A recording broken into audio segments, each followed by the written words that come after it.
the students. I think the concept is very clear to you that we are not gathered here for any lecture. We have gathered here for a hands-on experience. Is it clear? And we have already told you earlier that you have to come with your tools for that. देखिए AI पे lecture देना है या पढ़ना है, it's something very different. I am always committed that the students should have hands-on experience of whatever they get.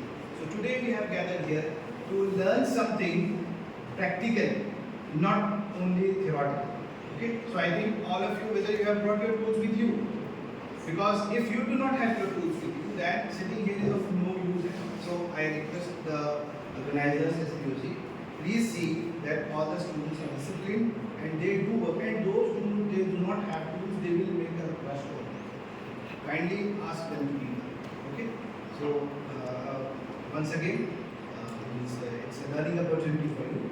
Try to take whatever you can